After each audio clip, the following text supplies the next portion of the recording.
अस्सलाम वालेकुम। जी वालेकुम अस्सलाम रहमतुल्लाहि व बरकातुह। जी मैं अल्लाह दित्ता बात कर रहा हूँ जिला भावनगर से। अल्लाह दित्ता कहाँ से?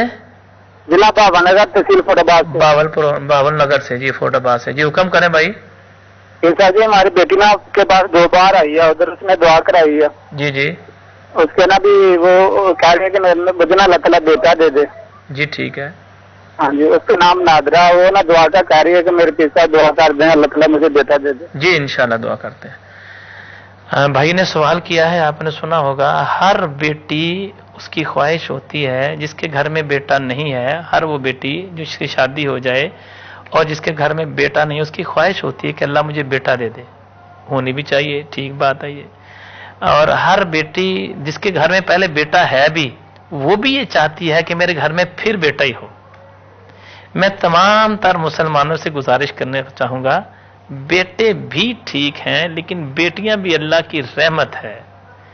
मेरे नबी अलैहिस्सलाम ने इरशाद फरमाया, जिसके घर में 3 बेटियां हों, उनकी तरबियत करे, उनकी अच्छी तालीम दे, तरबियत करे, उनकी शादी कर दे। फरमाया क़यामत वाले दिन मेरे साथ ऐसे होगा, ऐसे 2 उंगलियों का इशारा करके बताया। अर्ज की या रसूलल्लाह सल्लल्लाहु अलैहि वसल्लम, जिसकी 2 बेटियां हो, फरमाया वो भी मेरे साथ ऐसे होगा। अर्ज की या रसूलल्लाह सल्लल्लाहु अलैहि वसल्लम, जिसकी 1 हो, फरमाया वो भी मेरे साथ ऐसे ही होगा। बेटियां भी अल्लाह की नेमत हैं और बेटे भी अल्लाह की नेमत है। जरूर दुआ करेंगे अल्लाह इनको बेटा अता करे, जरूर अल्लाह ताला आसानियां पैदा करे इंशाअल्लाह। लेकिन तमाम तर मुसलमानों से कहना चाहूंगा, अजीब बात क्या है, बेटी ये चाहती है मेरे घर में बेटी ना हो।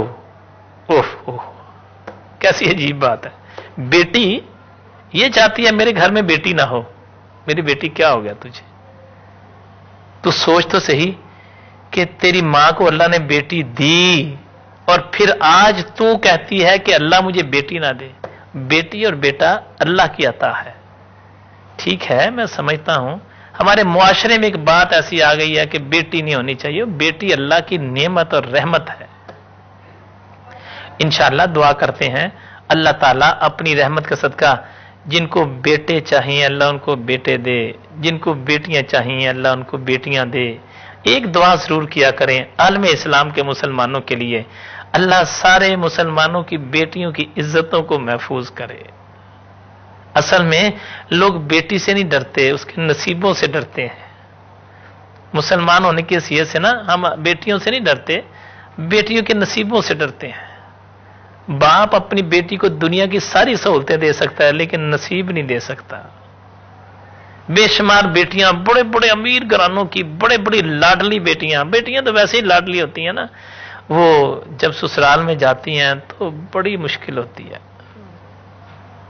मैंने तो पिछले जुम्मे भी एक बात गुजारिश की थी कि बहू और बेटी, दामाद बेटी के साथ अपने घर में दाखिल हो यानी ससुराल में आ जाए, यानी बेटी अपने मां बाप के घर में आए शौहर के साथ और दोनों खुशी खुशी अंदर हंसते हंसते दाखिल हो तो मां बाप के चेहरे पर रौनक दुबाला हो जाती है। बेटी मां बाप के घर में आए और खुशी खुशी शौहर के साथ हंसती हंसती दाखिल हो तो मां बाप के वारे न्यारे हो जाते हैं, खुश हो जाते हैं, मेरी बेटी अपने घर में खुश है। और उसी घर में बहू अगर बेटे के साथ खुशी खुशी दाखिल हो तो तबीयतें खराब हो जाती हैं। मुसलमान ऐसा नहीं होना चाहिए। तो बहरहाल बेटियां अल्लाह जिनको नसीब करता है उनके नसीब भी बड़े अच्छे बनाता है। इसलिए आपसे गुजारिश है अल्लाह ताला से दुआ करें, जिनको बेटियां चाहिए अल्लाह बेटियां दे, जिनको बेटे चाहिए अल्लाह बेटे दे। बेटी दे या बेटा, दुआ करें अल्लाह नसीब अच्छे करे और मुसलमान रहें, ईमान पर कायम रहें और औलाद हमारी बख्शिश का जरिया बने।